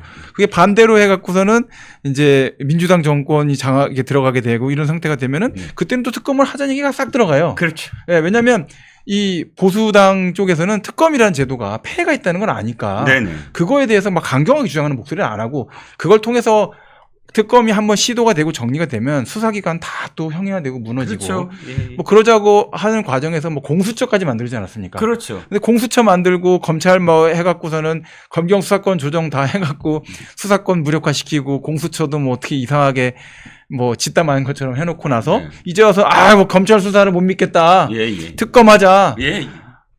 이걸 하면서 또 다시 지금 또 나오는 얘기는 수사권을 또 더 약화시켜야 된다. 아하. 그러니까 정신병자들 하는 소리인 거예요. 이건 거의 얘기가. 그렇죠. 처음에 검수완박했다고 하더니 6개 이 범죄의 유형 이외에는 전부 다 경찰이 갖고 가겠다고 하더니 2개만 남겨놓더니 그것마저도 다 없애겠다. 지금도 보면 형사소송법 더 무력화하겠다고 하잖아요. 네. 그럼 형사소송법이 무력화된 상태에서 특검이 임명된들. 네. 그 사람은 뭐 형사소송법 위에 있는 새로운 법에서 법을 집행할 수 있는 것도 아니잖아요. 그렇죠. 특검법으로 형사소송법의 특별 규정을 다 만들 거예요? 그것도 아니거든요. 그렇습니다. 그럼 공수처도 제대로 일 못해. 지네들이 만들었던. 검찰청은 반신불구돼 있어. 네. 경찰은 아직까지 헤매. 네. 해당돼서 각 경찰 일선에서 지금 수사 인력도 부족해 갖고서는 쩔쩔매고 있어. 그러면 특검법만 만들면 됩니까? 아니 그러니까 그 순간 만세를 부를 사람이 누굽니까? 범죄자들 아니에요? 그쵸? 예. 지금 이런 식이니까 말씀하신 공수처 헤매, 그 다음에 검찰은 지금 그 손발 다 묶여 있어. 경찰은 아직도 헤매고 있어. 그러면 범죄자들은 누가 잡아요? 못 잡죠. 못 잡죠. 네, 못 잡는 거예요. 그러니까 요새 지금 보면 사적 제재를 해야 된다. 어허. 라고 하면서 뭐가 문제가 터지면 과거에 들 거까지 다 들고 일어나갖고 네. 집중 포격을 가하는 이유가 뭐겠어요? 너무 분한 거예요. 그렇죠. 나 피해 당했고 억울한데 네. 경찰서에 갖고 가서 고소장 접수하면 2년 걸리는 거예요. 아이고야. 그리고서는 해당돼서 기소됐더니 법정에 나와갖고 증인 다 쓰라고 하는데 그 절차도 옛날하고 다 달라서 어허. 하나하나 따져야 되고 증거를 다 따져야 되고 그럼 그 보완하는 규정들을 수사기관에서 만들어주세요 요청해도 하나도 보완도 안 돼요. 네. 제도도 만들어주지 않아요. 예. 그럼 법원은 방법이 없어요. 예. 법원 무죄 판결해야 됩니다. 아이고야. 네, 그런 문제가 계속 발생하고 그거와 관련돼서 지금 문제를 만들고 있는 거를 다 알면서 네. 지금 결국은 이재명 대표 보호하겠다고 특검법이나 찍어대고 해당되는 내용 관련돼서 여러 가지 법 절차 만들어서 계속 토막치고 3토막 냈던 거 4토막 치고 5토막 치고 그러면서 정쟁으로 몰고 가고 있는 거 아닙니까? 그러면 다 필요 없네요. 해당되는 사안 관련해서 범죄를 저질르든 뭐라든 수사받을 필요도 없고. 그렇죠. 우리나라에 맞는 어떤 수사에 필요한 절차 같은 것들도 하나도 검토되지 않은 상태에서 예. 그냥 뭐 이거 수사 뭐 지금 뭐 어떻게 인권이 중요하니까. 그렇죠. 근데 거기에서 인권은 범죄자 인권만 있고 그렇죠. 일반 국민의 인권은 없다. 그렇죠. 생명권, 자유권 보호에 대한 문제에 대한 것들도 없고 국가 안보와 관련된 문제들도 고민하지 않고 뭐 러시아랑 북한이 조약을 어떻게 체결하는지 만지 그런 구체적인 것에 대한 어떤 논평도 없고 도대체 뭘 하자는 목적으로 하는 건지 목적은 뻔하죠. 분명하긴 하죠. 예. 이재명을 구하자. 그러니까 무조건 대통령이 잘못이야. 아니, 저런 러시아와 그러니까 푸틴과 김정은이 만난 것도 윤 대통령이 잘못이야. 그것만 하면 끝이에요. 그게 아니잖아요. 안보와 관련돼서는 정말로 내부에서 갈등을 일으켜서는 안 되죠. 그런데 지금은 이재명 방탄만 하겠다라고 하면서 그야말로 지금 말씀하셨듯이 진짜 열받는 게 정말 억울하게 범죄의 피해를 입은 사람이 경찰로 갖고 가면 2년 걸려. 네. 그리고 검찰로 또 올라가고 몇 년 걸려서 또 기소를 하면 재판 또 늘어지면서 무죄 받아. 그럼 벌써 한 5, 6년, 7년까지 제대로 거기에 대한 보상도 못 받고. 그렇죠.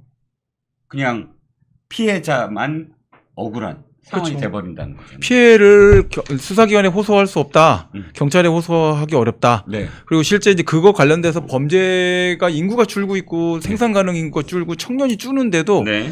범죄는 증가해요. 왜 그럴까요? 인구는 줄어드는데 범죄가 네, 증가한다? 소년 범죄 증가하고 마약 범죄 증가하고 계속 증가해서 범죄 숫자는 줄질 않아요. 예. 그럼 이게 줄어야 되잖아요. 그렇죠. 아니, 좀 참여하는 인원이 줄어들면 줄어야죠. 예. 근데 이제 이게 뭐냐? 이재명 대표 같은 분들 막 다 방탄해갖고 사법금을 다 찍고 나가는 걸 보여주잖아요. 예. 김만배 씨 같은 분들이 어떻게 해서 돈 벌었는지 지금 다 적나라하게 국민들이 학습하고 있는 거 아닙니까? 그렇죠. 그렇게 되면 그거에 대해서 배우는 분들은 어떤 분들이 배울까요? 범죄에 관련돼서 연구하고 고민하는 분들은 야 이렇게 찢을 수 있는 거구나. 그거 연구하겠죠.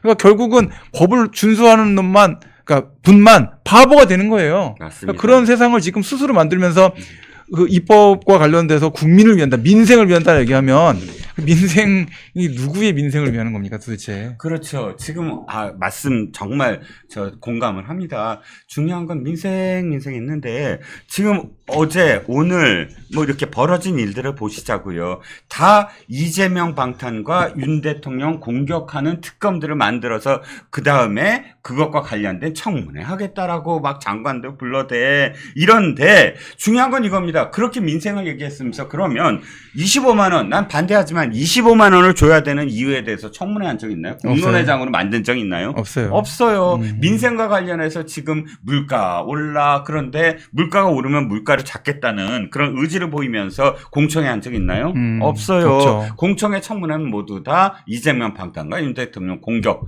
그게 시급한 거예요. 그게. 그러니까 지금 상태에서 뭐 되게 사소한 문제일 수도 있지만, 네. 그러니까 예를 들어서 전남 광양이면 사실 민주당 텃밭 중에 하나예요. 그렇습니다. 근데 광양에서는 사실은 지금 순천으로 합쳐진 이제 농축산물 네. 식품관리원 관련돼서 분소를 네. 지소를 만들어 달라 네. 이런 요구를 계속하고 전국에 한 20개 정도 네. 지소가 다 있어요. 네. 그러면 이제 그건 뭐 친환경 인증 막 이런 것들도 해주는 그런 기관이거든요. 네. 그럼 사실은 이런 문제들에 대해서 적극적으로 국회가 대응도 해주고 해결도 해주고 민원도 해결을 해줘야 돼요. 네. 그럼 그 문제가 뭐로 귀결이 되느냐?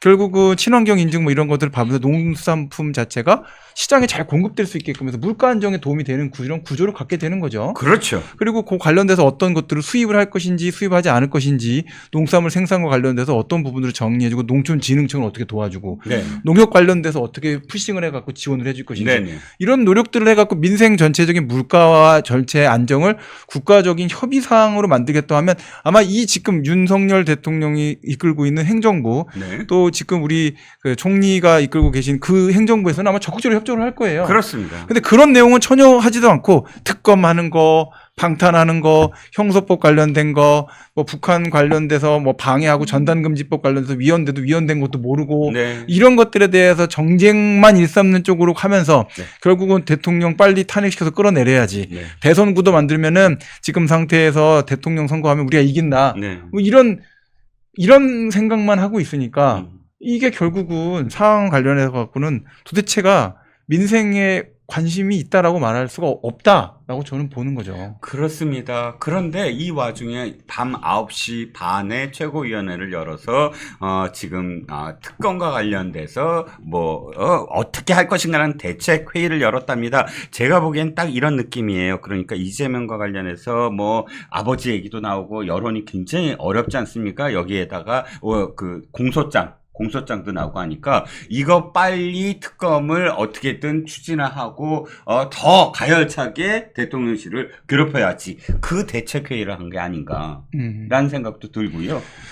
그 다음에 바로 나온 게 그래서 오늘 검사 탄핵. 그러니까요. 검사 탄핵. 아니 이게 뭐냐고요 진짜. 이재명을 수사하거나 아니면 앞으로 수사했거나 앞으로 할 검사들을 4명을 탄핵하겠다. 더 기가 막힌 건요. 민영배가 이렇게 얘기했더라고요. 이거 빨리 할 겁니다. 자랑하듯이. 그러면서 일부 탄핵 소추안을 21대 국회 때 마련해 놨어요, 다. 아니, 생각을 해보세요. 이 사람들 거를 왜 21대 몇 개월 전에 이미 다 만들어놔? 이미 다 준비해 놨다는 거 아니에요? 그러니까 이게 일단 제일 말이 안 되는 게 뭐냐면요. 뭐죠? 검사는, 그러니까 수사관은요. 네네. 기소를 하는 게 일을 열심히 하는 거예요. 그렇죠. 세금을 주는 게 뭐냐면 범죄자들을 제대로 수사해서 제대로 기소해라. 기소를 열심히 하는 게 그 사람들 일이죠. 그렇죠. 예. 그리고 그거를 유죄냐 무죄냐 판단을 하는 거를 그 사람이 하는 게 아니에요. 재판부가 하죠. 법원이 하죠. 그렇죠. 3심을 거치게 돼 있어요. 예. 그러니까 검사가 사건을 뭉개릴 때 제일 좋은 거는 뭐냐면 네. 수사 대충 하고요. 네. 이것저것 찍적찍적 거려놓은 다음에 증거가 부족해요. 예. 증거 불충분해서 뭉개갖고 불기소하는 게 제일 좋아요. 누구한테 들었더니요, 이거랍니다. 검사의 가장 큰 권력은 수사할 권력이 아니라 뭉갤 수 있는 권력. 그렇죠. 이게 가장 큰 권력이라서. 근데 수사를 열심히 하는 게 탄핵 사유다? 그러면은 사실 경찰이랑 검찰청을 붕괴시키겠다는 얘기밖에 더 되겠어요? 그렇죠. 네. 진짜 이거는 말이 안 되는군요. 그리고 공소권 남용이라는 표현은요, 법원이 판단해야 될 문제예요. 그렇죠. 삼권 분립상으로 입법권이 개입할 문제가 아닙니다. 그렇습니다. 탄핵 소추를 당할 문제가 아니라 그건 법원이 이건 공소권 남용이다. 네. 왜냐면 공소권 남용이라는 건 뭐냐? 모든 사건에 공소권을 어떻게 남용을 해요? 그렇죠. 개별 사안에 대해서 이건 공소가 좀 문제가 있다. 네. 라고 판단하면 공소 기각할 수 있게끔 법 규정이 있어요. 네. 그럼 법 규정이 있는데도 불구하고 형사소송법에 명시적으로 공소 기각 판결을 할 수 있는 법 규정이 있는데도 불구하고 그 판단을 해라! 네. 라고 하면 될 문제지. 그렇죠. 아니 자기들이 다 나서서 네. 법원이 할 일은 다 빼고 탄핵 소추할 테니까 그럼 탄핵 소추하면 어떻게 돼요? 검사 일 못하죠. 예, 업무 정지되죠. 예. 탄핵 그 소추 관련돼서 그 문제가 결론이 날 때까지. 얼마 전에 그 문제 삼아 갖고서는 탄핵 소추했던 것들도 다 기각됐어요. 네. 법적 책임, 정치적 책임 하나도 안 지고 논평도 안 합니다. 네. 그게 무슨 공당이 할 짓이에요. 그렇죠. 그러니까 기소권 남용이라는 건 진짜 법을 모르는 아주 정말 법이랑 상관없는 사람이 이야기해도 말이 안 되는데, 변호사라는 사람, 장경태는 변호사잖아요. 네. 변호사라는 사람이 기소권 남용이라는 말을 함부로 이렇게 할 수 있느냐는 거죠. 법정에서는 주장할 수 있죠. 에이. 판사님, 이건 공소권 남용입니다. 네. 그게 누가 문제 있다고 해요? 예. 근데 법원에서 그걸 판단하는 게 아니라 국회에서 논의를 해갖고 검사가 그렇게 공소 제기하는 것 자체가 위법하다. 공소권 남용이다. 공소권 남용이 위법인지 불분명합니다. 그렇죠. 네, 불분명해요. 예. 공소권을 남용했다는 것이지 예. 그 자체가 위법성이 있다라는 판단이고 탄핵 사유가 된 위헌 위법이냐 문제는 다른 문제. 근본적으로 네. 법관은 탄핵이 필요할 수 있어요. 왜냐면 법관은 신분 보장이 되니까. 어허. 근데 검사가 신분 보장이 그만큼 됩니까? 안 되죠. 검사는 목숨 걸고선 조폭 수사하는데 그만큼의 신분 보장을 받나요? 아니요.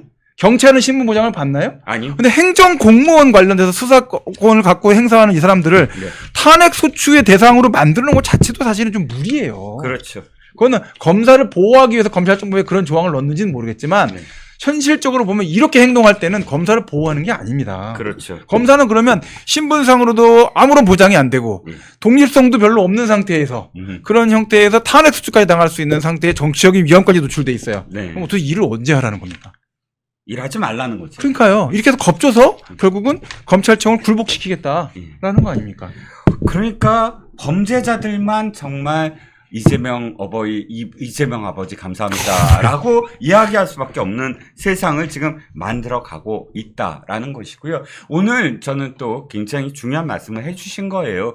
민주당이 주장하는 기소권 남용, 공소권 남용이라는 말이 원래부터 잘못된 말이다. 그 기소를 하는 것이 검사의 일이다. 근데 기소를 열심히 했다고 검사를 탄핵한다라는 것 그 자체가 검사라는 그런 그 직분을 제대로 이해하지 못한 일이다. 그렇죠. 좀 제가 볼 때는요. 네. 이 민주당이 추구하고 있는 검찰 개혁은 미국식으로 검찰을 개혁하겠다는 걸로 보이질 않아요. 이제는 네. 중국처럼 만들겠다. 중국에도 검사가 있죠. 있습니까? 검사가 있는데 당에 기속되죠. 당에 예. 정당에 네, 기속된다. 중국 공산당에 기속되죠. 아. 예, 당 기율에 따라서 음. 기율되는 그와 같은 형태의 줏대도 없고 공안의 눈치 보는 검사를 만들겠다라는 형태로 보여요. 공안은 경찰이죠. 네. 그리고 공산당의 눈치를 보는 그런 존재를 만들겠다라는 것처럼 보입니다. 그럼 결국 거기 안에서 존재하는 건 뭘까요? 자유와 권리와 그 범죄를 수사할 수 있는 검찰의 능력은 사라지고 네. 정당의 눈치를 보고 경찰의 눈치를 보는 그와 같은 기계적인 또는 정치적인 검찰 조직만 남게 되는 거죠. 그거는 제가 볼 때는 검찰 개혁이 아니고요. 국가적으로 봤을 땐 수사권이 폭망하는 구조입니다. 네. 그렇습니다. 네. 오늘 두 번째 이슈 지금 변호사님이 아주 잘 정리해 주셨어요. 우리나라의 검찰을 중국의 공안에 아까 중국의 공안은 경찰이지만 중국의 당에 기울되는 그런 중국식 검찰을 만들려고 한다. 이 말씀은 제가 아주 새겨 듣겠습니다.